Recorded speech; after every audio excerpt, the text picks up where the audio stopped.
Hey, sports fans, Coach Nick here, and welcome to the B-Ball Breakdown live show coming at you after Game 3 between the Celtics and the Mavericks. I am flying solo today, so we'll have some fun, and we'll see how long this goes. And don't forget, if you want to ask a question, the Super Chat is the way to go over on the YouTube side. So thank you all for streaming in here and joining me as we've been doing all playoff long, or certainly all finals long. I have some notes. We'll have some, analysis of the box score. Hopefully, we'll get some good questions from you guys as well. But certainly, it is what it is, I suppose. The Celtics are better, and I think I was a little bit loath to accept that before the series started. The Porzingis thing, which I didn't think he was going to come back as impressive as he did, and then all of a sudden not to play today, and they still beat him and had him down big. It's a weird series to some degree. We have a lot to talk about, but let's get with the super chats to start off here. So Bron, best friend of the breakdown. Great to see you, Bron. Thanks so much from Canada. Please eliminate the sidestep three from Tatum's game. It's funny. Tatum, for big stretches of his career, ends up shooting better off the dribble from three than he does catch and shoot. And it is awkward, right? He kind of does this weird, the shoulders go first and then back, and then, this weird thing. And then the sidestep thing, I wonder what the percentages are on that shot. But I think a lot of the Celtics need to get rid of some of those tougher threes. They'll get into these ruts where they'll take bad threes. And that's sort of what we saw in that big run to get back. We'll get into a couple more of the plays there, but they did take a few threes ill-advised. I know they were up and they thought, okay, we can kind of screw around a little bit, but it let the Mavericks right back in the game. You can run back quickly on off long rebounds and that kind of stuff. So they got to clean it up, right, to the tune of winning a title, probably sweeping, right? So what do they have to clean up much? It was the only thing I lament is that we're going to end up having like a sweep. And this is sort of in that third quarter, we had some real this series is over vibes. Even when they came back, I kind of just sort of sat back and looked for a little while. You got the sense what it was going to turn into was one of those classic, like they had to give out so much energy just to get back and get it close, so they didn't have anything left at the end. And then let's talk about Luka. The fouling, I didn't think I had too much trouble with the foul calls they called on him, and certainly number 6 was just foolish. You can't get caught in a situation where they're going to do a bang block charge call on you, and that for your 6th foul with 3.5 minutes left. That was just foolish. And I thought I have to imagine he thought maybe, they'll never foul him out, right? Because he's Luka, they can't do that. But there was a collision, the guy goes down, Brown goes down. Like you had to call it. And so he needs to be smarter than that, but perhaps he kind of felt like he wanted to get out at that point because he felt like even though it was close, they didn't have much left. I don't know. It was very much confounding. The referees were not great. There was some weird stuff happening.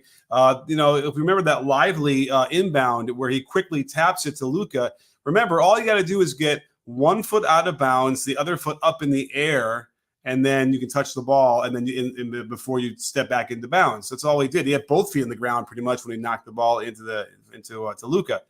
So, it looked weird, and I guess I understand why the Celtics bench erupted, but Mark Davis then blows the whistle and stops the game when the Mavericks could have gone down quickly, and maybe they would have gotten a score or some sort of fast break advantage. He just blows the whistle and just makes them inbound it again. I mean, what was that? It was crazy. And then there's another one where they had a challenge where, I think it's PJ Washington. Who got hit under the basket twice? Horford hit him, and then I think Derek White just killed the guy across his wrist or forearm. And or was it Drew who fouled him? I think it was. But who was shooting it? Was it Luka?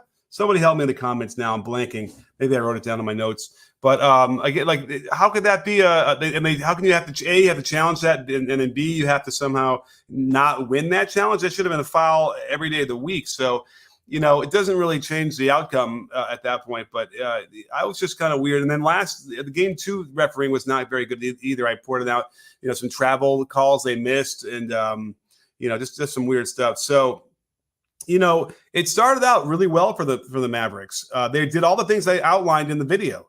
They were setting really high ball screens up near that free half court line, and then Luka, once he gets going down a little bit quick. Now they have to force a switch, and they were getting Tatum on him, and Tatum cannot seem to keep Luka away from layups. He gives up layups almost all the time. It's weird. I would say 85% of those possessions are layups. Luka missed one down the stretch, but like he got the layup, and then he turned it into some weird, 8-foot fadeaway weak sauce. So I don't know what Luka was up to today. Kyrie was better, but still a little frustrating. Still missed a layup or two at point blank that are confounding. Still taking some bad threes. Remember, like there's threes that are you might take a three off the dribble and pick and roll. They might be the same part of the floor. The defense might be in the same position, but they're not the same because you have to look at the situation of the game. So when they're up by 9 in the first and Kyrie pulls early to go up by 12, yeah, that's much better than when it's now a very tight game and the other team is on a run or whatever. And in the fourth, like that's when even though it might look like the same shot, it's not the same shot. And that's what he doesn't seem to understand. There was a moment there when Luka fouled out where I didn't think Kyrie was going to pass the ball at all. He got an assist to Lively, but he thought about it for a while and he was open for a couple seconds and then he finally threw it. And then he finally also had to throw the ball to the corner when I think they got that Washington 3, because again, the Celtics defense, rightfully so, on those drives should basically assume that Kyrie won't pass the ball, and that's how they should play that. So either way, let's see here. Anything else we have on the let's see on the super chats? We got that one. Okay. I'm flying solo, by the way. Oh, we have another super chat. So let's get to Cliffside. All right, Cliff, it's great to see you. Always there for us recently. Thank you so much. Really, really appreciate it. And Cliff is saying, I think the ability to switch 1 through 5 and the ability to hit threes from every position is the only way to beat the Celtics. Mavs are playing 2-on-5. So yeah. I mean, it's interesting because the Mavs did really well in the beginning, and they had a really big run there to cut it. So they're having moments where they're hurting the Celtics. Celtics are hurting themselves a little bit because in that stretch as well, you had a Brown terrible turnover. You had Tatum on a missed layup and then he got the ball poked away from him in the post. So it's not. Sometimes it's like when you're watching the finals games, like these are guys, just firing on all cylinders. Now, Jaylen Brown, I thought, was probably the most all cylinders than anybody else so far, and he deserves the Finals MVP without question. Let me just refresh this and see if I can get to the breakdown. All right, here we go. So Jaylen Brown was 12 for 22, 2 for 9 from 3, took a couple bad ones, 8 rebounds, 8 assists, 30 points, plus minus 13. Jason Tatum was a -4. He was 4 for 13 from 3, 11 for 26 from the field. Like, he's just not efficient enough to be considered certainly any kind of, the best player in the Celtics. It is Brown without question. And Brown, by the way, is also playing defense.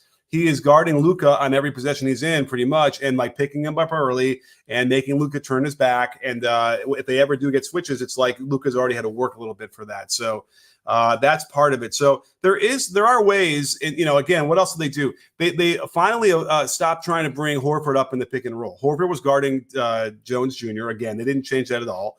And remember in the first couple of games that was showing they were so intent on attacking Horford that they would bring Jones Jr. up the screen, and then he'd be up on the top of the key and not being in the corner where he needs to be to catch and shoot. And so and then they put the big like Lively or Gafford non-shooting in the dunker spot. So his man was getting in the way. That the spacing was getting all tilted. And so they finally stopped taking the bait. And then they also realized that, hey, when Tatum switches on to Luka, we're going to get a great shot. And that's what was happening. Now, at some point, I guess you get bored, you get away with it, you lose your focus, and they stop doing all of that. And it really went downhill from there. And in that stretch, I do feel like the Celtics finally hit some threes. Let me just check the box score here. The Celtics ended up 17 for 46 for 37%. That's definitely their high water mark of the series. Eventually when they start shooting that many threes, and they were all pretty high. A lot of them were high quality. Some of them were not, but a lot of them were.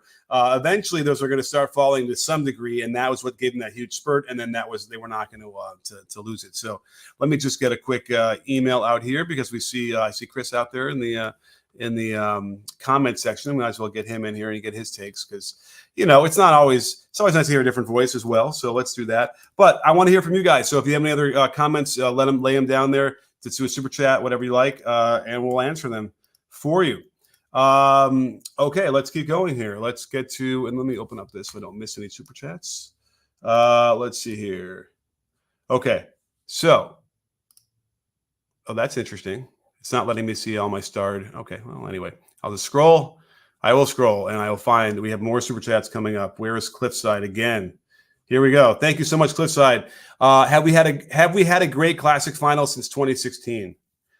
Well, I suppose. Okay, the first thing comes to mind are the Raptors and Warriors, which was marred by the injuries. So no. I don't know. I mean, let's see. The Lakers was kind of not that exciting, I guess, in the bubble. Then you had the Bucks. Who else missing? Then we had the I don't know. I think maybe the Celtics Warriors was pretty good, right? And you had guys who were like, playing. At least Steph had some moments. What am I missing? Who was last year? The Nuggets. I don't know. Maybe you're right. Maybe it hasn't been all-time classic. That's interesting, but yeah, maybe my standards are too high these days, and I'm expecting too much. But it really is going to be unfortunate. This is going to be over in 4 or 5, and kind of a whimper. It's too bad. But the Celtics are that good. They really are that good. And then we can even get into looking at how they're defending. And like I said, Horford's guarding a shooting guard, and so was KP. And then they also don't help off the corners. It's like. Then you watched some clips. I was looking at some clips of the Timberwolves series, and I think the bigger issue was Timberwolves couldn't keep the ball in front. They just kept getting beaten so much, and they kept having to bring a second defender every time on Luka, where the Celtics will not do that. And so as a result, the defense isn't being compromised nearly half as much as it was against the Timberwolves. And it would have been easy in my mind, to try and do that more. But, then again, maybe the Timberwolves aren't as good a defense as Celtics, which is not a wild take. But if you're looking at a defensive rating, they're supposed to be. They're supposed to be as elite as the Celtics are. So there's some scheming there they could have done better and not have to simply just throw a second guy on them. It's so early all the time out of positions. So all right, let's bring in Chris, because Chris is joining us. Chris, what's going on, my man? Hey, how's it going? It's going. It's going. I was all alone today, so glad you can be around to jump in here. Gotcha. Well, let's. What's your thoughts so far? What were your thoughts in the game? This game 3 by itself. So I think game 3. I think the third quarter possibly could define the series. I thought the Mavs. I just don't know how the Mavs can win these games. Like I look at the score at halftime. It was 51-50. I'm thinking, okay, that's not horrible. The Mavs should if they continue doing what they did in the first half, there's a scenario which they can win this game. But just the start of that third quarter, it really could have potentially ended their series. The Celtics are hard to beat when they can maintain their spacing and they play with their defensive principles, which is not allowing the corner threes and stopping the lobs, which we've seen all series. The Mavs, I feel like they were kind of grasping at straws at points. They played like 11 guys, I think, today. They didn't really have a set rotation. I think Jason Kidd, going into game 2, he kind of realized, hey, we're out, man. There's not really anything we could do. I have to try to create some narratives between Tatum. I have to try to make the Celtics beat themselves so we can stand a chance to beat them. And I think that kind of shows in their rotations and everything. I know Luka fouled out, but the first half they played a whole bunch of guys and no one really contributed. And I told you that Tim Hardaway Jr. was going to get serious run, which he did today. And he did kind of what did he? I don't know if he displayed dribbling malfeasance. No, but not too much. But a team worst -16 in 19 and a half minutes, 0 for 5, 0 for 3 from 3. Just what isn't helping. Isn't that guy, isn't ready to be that guy, I don't think, right now. And it's rough. It's rough because they needed something there. It was funny because were you as skeptical as I was during the comeback? Yes, just because we've seen it before. Versus really good teams, it's hard to have that comeback. It's hard to keep playing defense at that intensity and keep scoring, right? Yeah. They're down by 20. they in the beginning of the run, their first 10-0 run, they had a few transition three-pointers that went in, but also their defense on they did a great job of not allowing Tatum to finish the plays. They had Pritchard and I think Horford finished 3 or 4 of the plays, which allowed them to get back in transition and get some easy baskets. But it's still a lot of effort, and versus a good team, the Celtics and the Nuggets, those are probably the two best teams. Those teams are going to find a way to score or get a stop to stop that run. Yeah. So I don't wouldn't say it was fool's gold, but they were up for a reason. And the Mavs were just basically playing catch up. Yeah. I mean, it's funny because we saw some of that same narratives pop up in that run about the Celtics and how, like, Yeah. you know, Brown and Tatum losing the ball, not being able to control it. Yeah. And eventually, you know, it might have just been a little early. Like if that run had happened a little bit later in the game, then I'm thinking, Yeah. okay. But you kind of did sense that, yeah, they're making foolish mistakes, Mm-hmm. but they have time to kind of regroup and whatever. And, you know, it's funny. I don't think Missoula doesn't call too many timeouts. I think he had to Yeah. at least one time in there.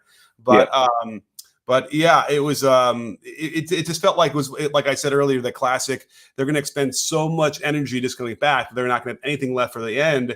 And I think the same thing happened to the Clippers, right? They actually came back in the same way, got a lead, and then they lost the lead and lost that game, if I'm not mistaken. But let's get to another super chat here. We have Vladimir 1 or something like Vladimir 1. Thank you so much. I really appreciate it. Coach, does this change your view, Kyrie versus Curry? People feel Kyrie has better handles and moves, but Curry torched the same team 2 years ago. It's not the same team, is it? No, it's not the same team, but okay. So the Curry and Kyrie thing it's not really interesting. The reason why Curry is so great is because once he crosses half court, he makes your bigs and whoever's guarding when they set that pick and roll expend so far up of the 3-point line. So the spacing on the court causes a lot of off-ball movement when those guys cut. It causes a lot of distraction. He creates so much action off the ball, especially when he's off the ball as well. Whether he's on ball or off ball, he creates so much offense. Kyrie starts his offense usually inside the 3-point line.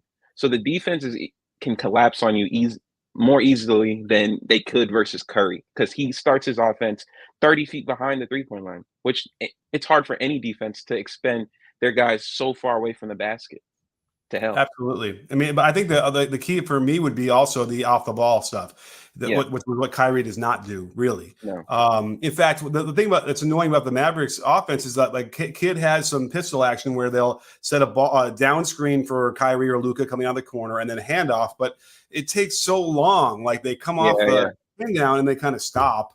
And then they finally get the hand up or the ball screen. It's like all these things they don't flow real well.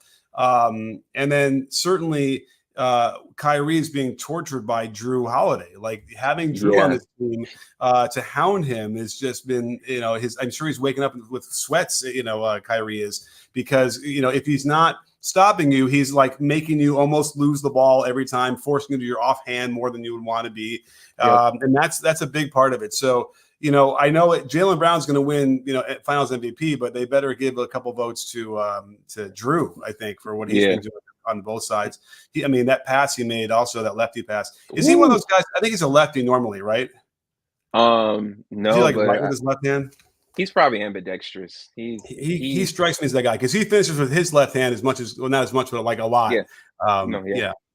But so he threw that pass. He didn't even really like hook it. It was like I think it was like mostly wrist to get that ball that far was really impressive. Also, you know, but that Luka pass that he also threw that they showed a couple of replays, like that was a hook pass in the baseline. That was amazing. And almost like I kind of want to study a little bit more because it almost felt like he put enough kind of spin on the ball where it would go up and then drop at him. All right, had to go over the defense or then drop down. And I think that there's something to that people aren't. I got to study that and figure out what that is because, you know, to me, I actually used to be a pitcher at one point. You'd want to have the opposite of you want a top spin on the ball, then it could go down after it goes over the defense. But I don't know how you would be able to throw a top spin. I guess you could go like this, but he didn't do that. So I don't know what he's doing. They're doing something there. and it was amazing. So we got a lot of really great Luka tonight as well. But I thought maybe he was going to wait a little bit longer and take his time early to save some energy.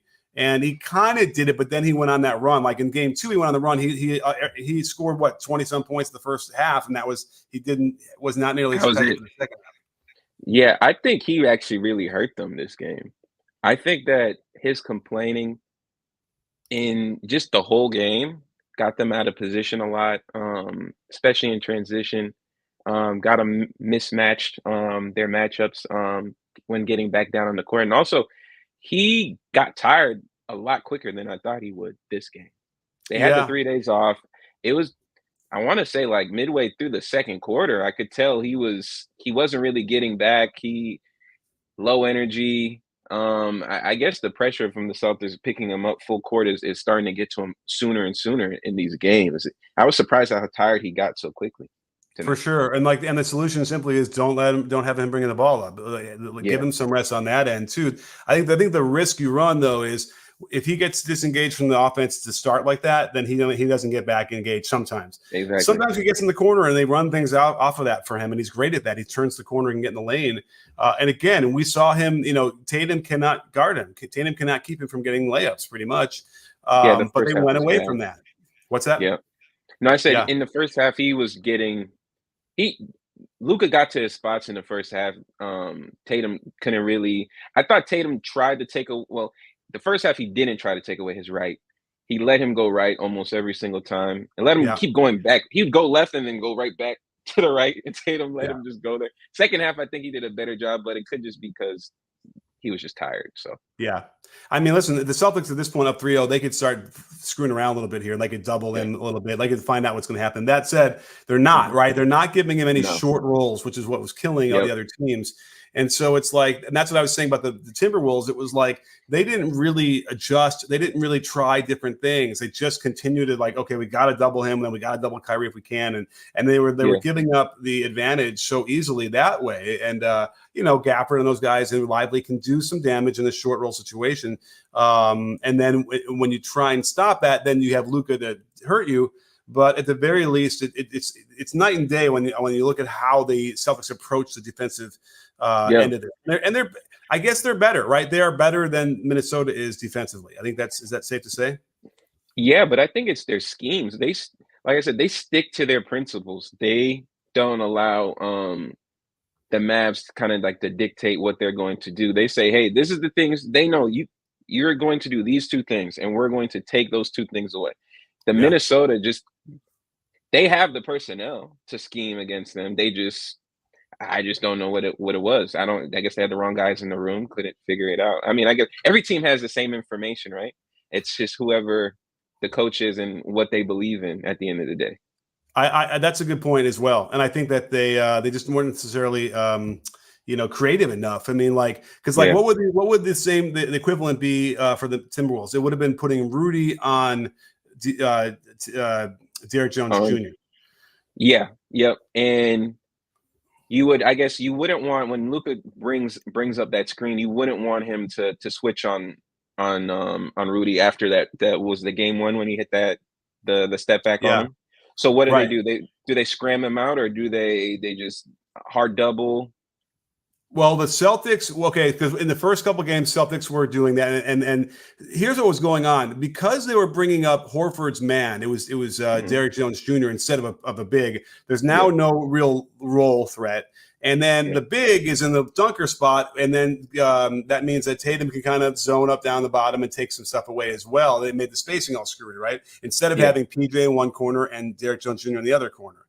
So the answer is you still got to screen with your big man, whoever is guarding him. Doesn't matter. Don't call out Rudy just to call out Rudy, because by the way, if you kept Rudy on the block guarding Derek Jones Jr., I guarantee you, if you run a pick and roll to that side, you can freeze him and then kick it to the corner. And I bet you they would have gotten threes. And that's one thing that the Mavericks need to try and do. That's not what they haven't done that yet. It's like, stop trying to chase Horford, which they finally kind of stopped doing that. But now you got to put Horford in a situation where he's going to instinctively go to help, and his man is not that far in the corner open. And yet the irony is that the Mavericks started doing it. They started helping off the corners one pass away, and we had Luka do it once. And then Kyrie did it, and then He got was so lost. lost he was turned around. It was embarrassing. That was that. I don't think I've seen something like that before. He had no idea where the ball was. No, it was really, No clue. and it was sad because it was in front of him. So It was that right should in not have front been of the him. issue. The issue should have been he helped when he shouldn't have, and he just and he didn't get back in time in the corner. That was all we should Well, happen. it was Instead, it was yeah, it was just such a half-hearted help though. Like it was just a wave stunt, and then yeah, he turned his head. He yeah, didn't move. His body right. just didn't even move. So, and we can hear this could be the segment where we crap all over Luka for his defense because again, it has been It that was bad. bad. Yeah. Oh, and It that's was the other really thing bad. that the Timberwolves did not do in my mind. I'm trying to picture it through my hard drive in my They brain. yeah, They they didn't couldn't. target Luka. No, not enough to tire him visibly. Like Yeah, for him to have his hands on his knees. Like throughout this game, his hands are on his knees. He was tired. That was never the case versus Minnesota. But that could be a personnel thing, right? They don't have Drew Holiday. They don't have Derek White, guys who will attack you off the dribble. They don't have Jaylen Brown. They just had Ant, right? Jaden McDaniels has his moments, but that's not really his game. He's a finisher. He's a corner specialist, right? He's right. not. Right, That's Conley not is not that guy Conley. anymore. Yeah, If it was, but exactly. you could have run. I'm trying to think. Did Conley ever bring Luka's man up to try and attack? Like I can't picture that. Maybe they did. And then certainly why not with Ant? You should just be running that pick and roll all the time Over and over again. put Yeah, Luka in there for the very reason why that you wanted to we saw full court pressure of Luka to try and tire him out. Then you got to get him in the pick and rolls as well. And like certainly when Jaylen Brown was feasting on those. So. yeah, Very, very strange to me overall. But I've had a lot of problems with the Timberwolves coaching since Finch has gotten there. I feel like they've sort of let him down. And sometimes you get a team is good and the coach gets into a certain level and they kind of needed, something else to get them to the next level. And that might be what's going to happen, but we'll see. yeah. Let's see here. Any other super chats? No. But don't forget, if you want your question answered, super chat is the way to go over on the YouTube side. And I have some notes here. I'm going to go through some of my notes real quick and see what anything jumps out of here. So here's what I was starting to write. Kyrie aggressive to start, right at Drew for a layup at the beginning. Yep. He was aggressive again. But again, he gets into aggressive mode where he's not looking to pass, where there might be openings to like set teammates up and get them in a rhythm, and that's not happening. So I thought Kyrie again played pretty poorly. I know he got a bunch of points, but I didn't think he played well. High pick and roll versus Tatum, the Luka 3. And then going at Tatum for a layup, that was big. They were setting that screen really close to the half court line. Let's see. They're picking on Hauser. Yeah, I don't think that worked. Do you think it worked tonight? I think that they got a bucket or two out of him, but if Hauser hits 2 or 3 threes, then it doesn't work. You know what I mean? Yeah, he had 3 of them. He had a really good position on Kyrie, where I think it was on the right wing. It was just an ISO possession. He came up with a good stop. I think he got to the free throw line. I think actually hit Hauser and Tillman. I know they didn't score that much, but they really changed the game defensively. Not even offensively. Defensively, they really impacted the game tonight. Yeah, Tillman got 2 stops, I think, on Luka and 1 in each half, maybe. Yep. And again, if Hauser gives you like 1 play on defense, like makes a play, gets like a steal or gets a block or something like that, and then hits his 3 threes, then yes, it's a completely positive, impact on the game from him. So yeah, that wasn't working as well. I'm still not loving Kyrie's game forces drives, losing out of bounds. Yeah, he had a drive where he looked off. He threw a pass to a teammate. It was a really bad pass. Got tipped. He somehow got it back and then threw it away right away to PJ, who he thought was rolling it was on the left side of the floor, going to the right. Yep. And it was like you can't be in those modes where you're just sort of like throwing stuff around and not being focused in a finals game, in a must-win finals game like that. He missed the layup. I wrote my thing. Luka killed the Mavs with his poor defense in the first half. He beaten on Brown cut, doesn't get back for dunk, and the Horford 3. There was the one where he falls down after a really bad ill-advised 3 at the end of the quarter, and then JJ continues to say that the shooter on top isn't the guy supposed to get back. I do not know who told him that because it's not correct. It's that is the guy. And if you watch the Luka shot, it was 4 flat on the baseline practically. He's the only guy back. Now I know that eventually you saw Exum and Washington got back even with Luka at that point, and they didn't kind of keep sprinting. But Luka had a 20-foot head start where he should have been back. And in fact, he fell down, took his time getting up. Yeah, he tried to sell the call. He tried to get. I think he did too much of that tonight as well. What do you think about the 6th foul? I feel like it was a blocking. But the thing is, he had enough time to get in front of him. Right. He just was out. He wasn't. Was he guarding anyone on that side? I don't think there was anyone over there, right? Well, I think it was a sort of transition, right? And transition. Yeah, and he had to pick up Brown, who's coming down toward him, and he could have done a lot of different things. I think he must have thought to himself, "Oh, they'll never foul me out," right? Like that had to be the only explanation I could see, and they had to. Like he made him do it. It was so foolish. I think he had the time to actually get the charge. He just he just didn't do it in time. But I don't think you can even risk that there in that situation. Yeah, I wouldn't risk it either. Exactly. But the whole no defense thing, maybe he tried to, Yeah, maybe he just wanted out at that point. He was exhausted. Yeah. He wasn't thinking clearly, and that was what happens. Halfway through the third, we got series is over vibes. I wrote that. As I already said that before. Luka got in, misses a short shot, and then he missed a short shot, and then he missed a layup. Well, he had a layup on Tatum that he turned into an 8-foot fadeaway that he missed. And then it's kind of like Luka and Kyrie playing catch with each other. That's what I wrote down. Sort of felt like on offense. What do you mean by that? Like, their offense they weren't moving the ball. Other guys weren't getting touches. It was just sort of like Luka trying and then hitting it to Kyrie and Kyrie hitting Luka. They were maybe the pressure of like, we have to win. We can't afford to give anybody else the ball. But it felt like that in that stretch when they went down big. I actually think midway through the fourth, before they went on that little run, I think they had like 11 assists for the game. I know they finished with 15, but they threw up the stat of the assists. It was either in the late third or the middle of the fourth where they threw it up. They're not passing the ball enough. Yeah. Now, then I wrote Tatum falling apart. He got stripped in the post. He blows a layup. That was in the middle of the run back. Mm-hmm. I wrote Luka and Kyrie, but I didn't write what but obviously they were contributing. And then Brown drive the free throw line stress. So Brown drove so that gets to the free throw line and cut off and gets stripped. They were both screwing up. The Celtics don't know a good three from a bad three. I think I wrote that down too.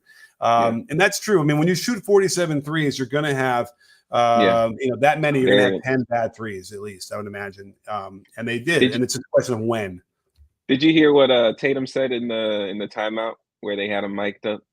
I didn't. A lot of times I'm behind a little bit and I skip forward to get to the back of the game. What did he say? So he was like, this is when I think they're in the middle of their run. He was like, we have to keep being patient. Don't take any step back threes unless it's the end of the shot clock. And then I think Doris or JJ was like, if I was one of his teammates, I would have gave him the side eye. Yeah, right. He said when we keep passing the ball, we're getting good shots. Keep passing, no step back threes unless it's the end of the shot clock. That was funny. Hilarious. Yeah. I think I heard Doris say that, but I wasn't sure what she was referring to. So that makes a lot more sense. Yeah. Hilarious. And then the Kyrie 3 on Horford. They finally get Horford on Kyrie. No Luka. 25 seconds left. And he does the game 7 2016 3-point shot over Steph. Yep. I didn't like that shot at all. I knew it was coming. He if I'm not mistaken, he took a similar shot like that versus the Celtics when he was on the Nets. I think it was 3 or 4 years ago in the first round. Okay. He missed it. That was the time when the Celtics swept them. And Tatum hits that spinning layup to win the game 1. The possession before, he takes a similar shot. And he didn't pass it. Complete tunnel vision. You know he's going to take the shot. But when he does go for a shot, it's usually to his right. And Horford played it pretty well. It was a line, though. A few more inches, it probably would have went in. But it was just short. Yeah, I mean, I don't know. At that point, I would have liked to have seen maybe something into the middle and toward absolutely. Paint. I don't know. They were down by 4, 3, 4, something like that. I think it was 4. I can check 4. the play-by-play real quick. I lost my. Oh, here it is.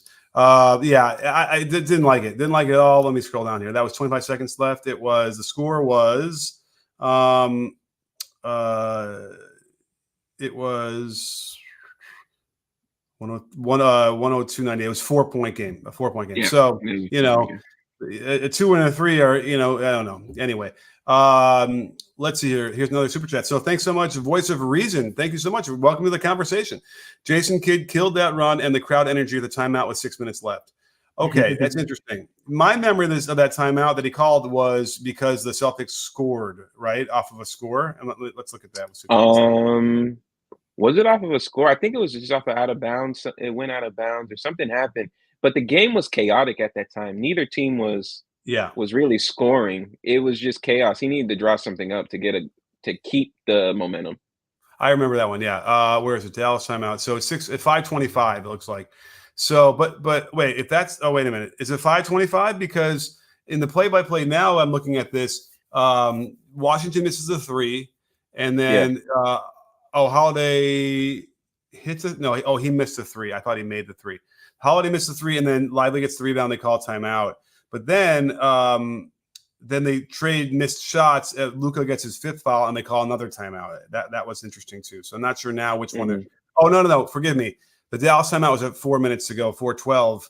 And again, the score hadn't moved. No one had made a bucket. But I think you're right. It was getting a little bit, uneasy. Yeah. But the problem was, so he called the timeout with 5:25 to go. And it was not in response to a bucket from the Celtics. And then about a minute later, he calls another timeout on that. I know what it was. I think they challenged it. Is that what it was? No. They challenged Luka. They didn't have a challenge left. They did challenge the Luka one. They did challenge the Luka foul or the but didn't they already challenge one and they lost, so they didn't have a challenge left? That's what I thought. I think it was the Celtics are the one who challenged. They used a challenge or something. Because I thought it was Dallas. When they called timeout, it was for the Celtics, not for Dallas on one of those plays. Because the challenge, as I remember, was a shot at the basket, and so I thought somebody in the Mavericks got completely nailed on the forearm and Horford on the other side, and then they still called it.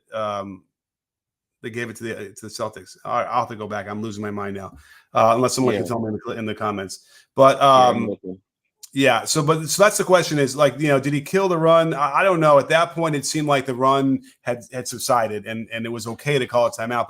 But maybe the 2 timeouts within a minute, it might have been an interesting issue. Yeah, one of them. Yeah, Chop in the comments said, one of the timeouts were the Celtics. I believe the first one was the Celtics timeout, and then the second one was the Dallas timeout.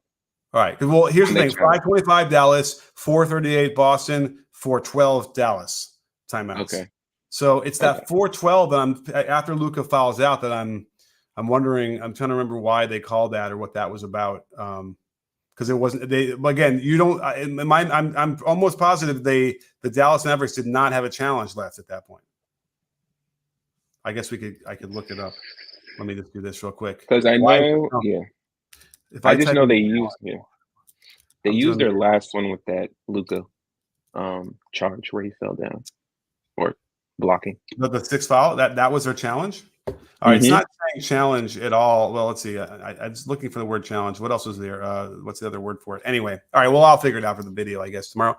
But so I'm not so sure that run was the energy was completely killed at that point. But the Luka 6th foul was just, killed the game. There really wasn't going to be a realistic way for them to win without him. Right. Yeah. Down 4, down 3, whatever that was, with 3 minutes to go. Let's see here. I don't know. Anything else to talk about? Is it going to be over in 4? I think that depends on Luka. If he actually, I don't know. I want to say it could be over in 4, but yeah, I mean, it would have to. The Celtics would have to beat themselves at this point. I don't see the Mavs can play the way that they need to play, but the Celtics are they have more room for error than the Dallas Mavericks do. So when that's the case, the Mavericks have to play perfect, and they haven't played perfect this series yet. I don't know if they can with the Celtics because is there a scenario in which the Dallas can blow out the Celtics? This team. They have I think the point is they have to, right? It kind of they have to. Which is ironic because it used to be the other way where you had to blow out the Mavericks. I mean, if they didn't go down by that, I mean, and they had that run, like they've shown they can go on runs against this team. So yeah, I think the reason, and I'm trying to sort of reflect on why I thought Dallas would win this series. And I think the problem I'm having is that I just didn't picture Kyrie being as ineffectual as he has. And I know he scored a bunch of points tonight, but still didn't feel great. He still made a bunch of mistakes. He just wasn't the normal Kyrie. So I think that was the big one. I didn't sort of picture that, and maybe I should have with guys like Derek White and Drew Holiday out there. You know, they're going to make his life miserable, and they are. I mean, that's sort of that all makes sense. So that's the biggest thing, right? I mean, they might have at least one win if Kyrie plays normally, right? Game 2, they probably would have won if Kyrie could have played decently. And then Luka also not playing well. Those are the things. I just assumed those guys would do well, and here we are. So again, really kudos to the Celtics. Their game plan has been really problematic for the you know, to shutting down those guys. Here's a question. They tried to take a foul up by 6 with 22 seconds to go, and they wouldn't give it to him. Yeah. I don't think they told them. A lot of times coming out of a timeout, you tell the referee, hey, we're going to take a foul. And they probably didn't, but like it was ridiculous. Not only did he grab the guy, it's Tim Hardaway's arm, I think it was. He points to the ref. What's that?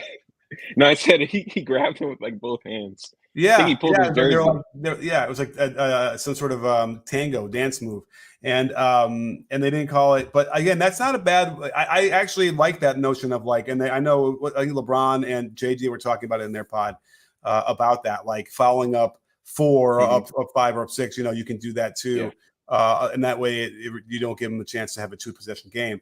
So that's all good. Yeah, I'm into that too. I mean, I think people, purists or whatever you want to call them, hate that fouling up by 3, even that stuff. But that's not a bad tactic the way the rules are written as of now. So I see Nathan's out there in the comments asking about it. We have another super chat though. Let's get to Brown Hairy Dog. Thank you so much from Australia? I think it's Australia. Anyway, hopefully I didn't get that wrong. But thank you so much, Brown. The Mavs look like they are one key player short who can give them a reliable 15 to 18 a night, like either Drew or White. Thoughts? Well, I thought that they were moving towards having Hardy be that guy. But did he play? He played. Did he? He played tonight. Jaden Harden played a little less than 4 minutes. But I'm trying to picture. I think he had a run in the first half. I'm trying to remember when I saw him on the court.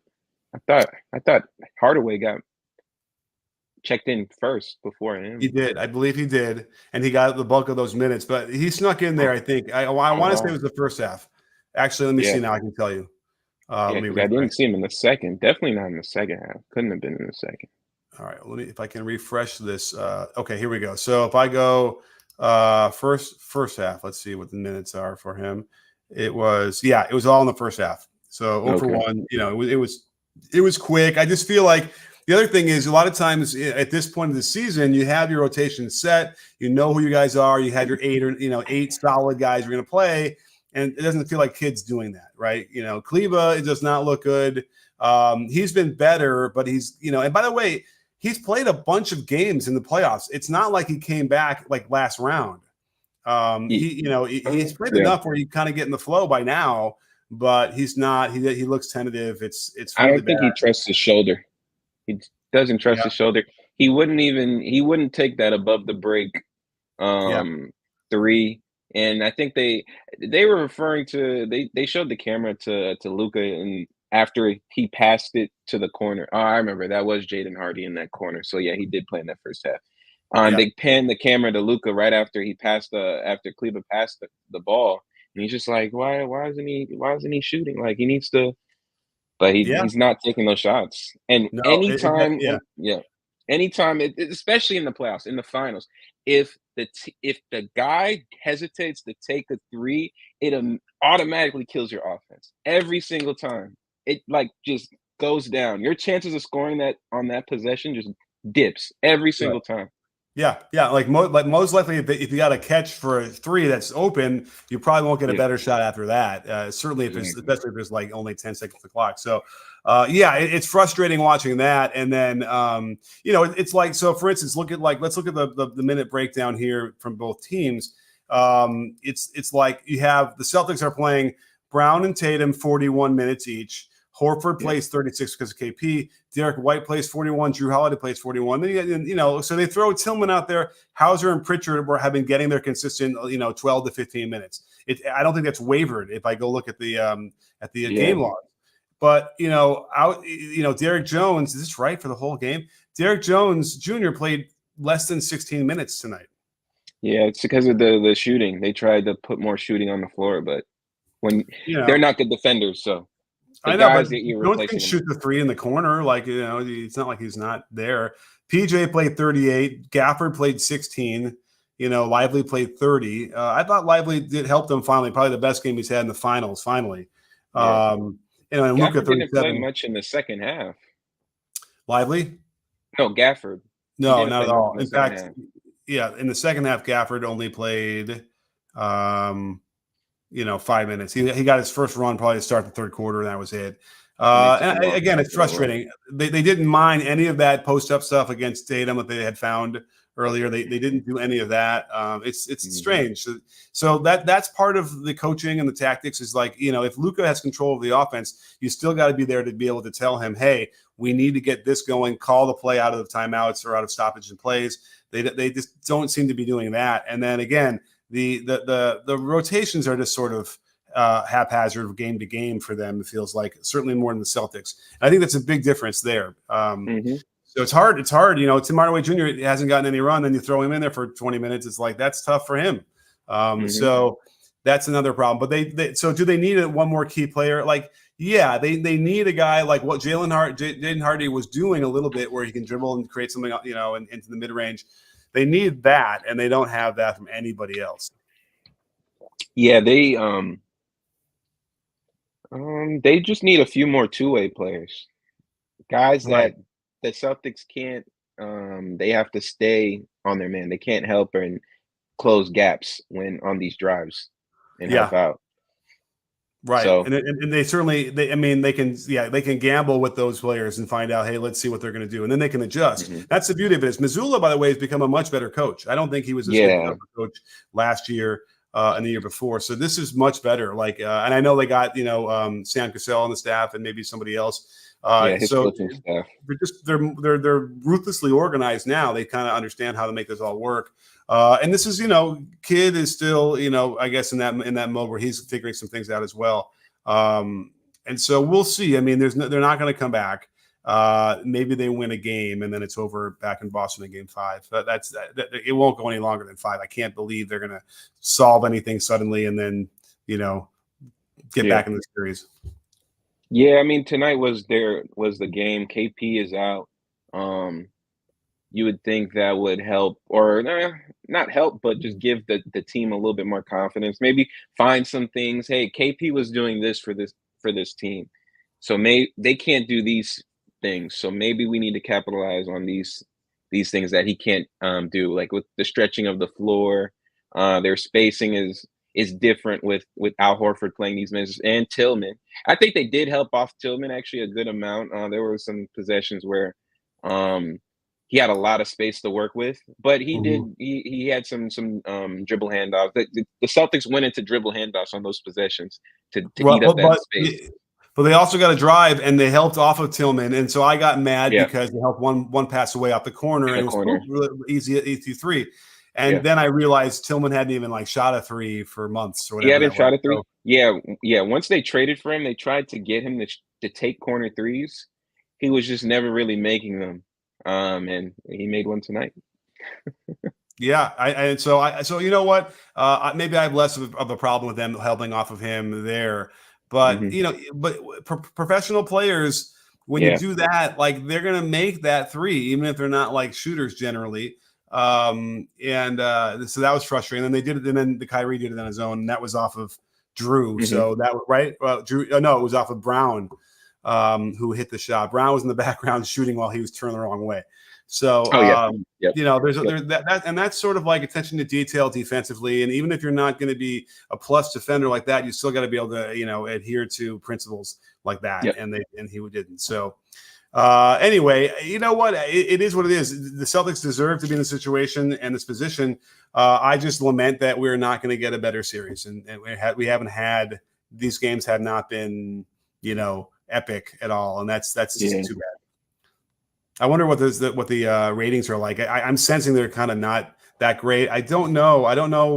If either of these fan bases have huge, like they don't compare to. Well, I mean, the Celtics are supposed to, but I don't know. There's a weird dynamic here in terms of even just trying to anecdotally measure on social media how engaged like Celtics fans are. I don't know. It doesn't feel like the same as it is with like the Lakers, for instance, or the Warriors. Yeah, there's just so many. There's a lot of Lakers and Warriors fans. I've interacted with them. they come in they come in waves. They're definitely more active, I guess you can say.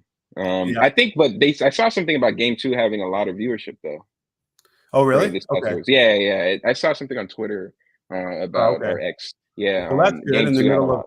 as they're negotiating the rights again, I guess they've got to show something if that's correct. And then we have Module Cell. Thank you so much. Great to see you. It's a fist bump. Unfortunately, you can't see it on this platform, but it's a fist bump of a bird, I guess. Giving so fist bump back to you, Module Cell. Thanks so much. But I think we'll just have to get back at it. We'll see what happens on Game 4. What Game 4 is on Saturday? What day is it? I believe no, it's Friday. Friday. Okay, Yeah. good. We only have a day in between, so we'll be back at it. If you're around, great. Jump in again, and we'll go from there. But other than that, thanks for everyone being a part of the conversation. Great stuff. Again, I'm not a Dallas homer. I'm not a hater of the Celtics. I just would wish we got a good epic series that goes 6-7 games. And oh well, we're not going to get it, I don't think. But at any rate, we shall see. And then. I don't know. Thanks so much, Chris, for being here. Thank you all for the super chat. And don't forget, sports fans, at B-Ball Breakdown, we're not a channel. We're a conversation. You in? Are you in, Chris? I'm in.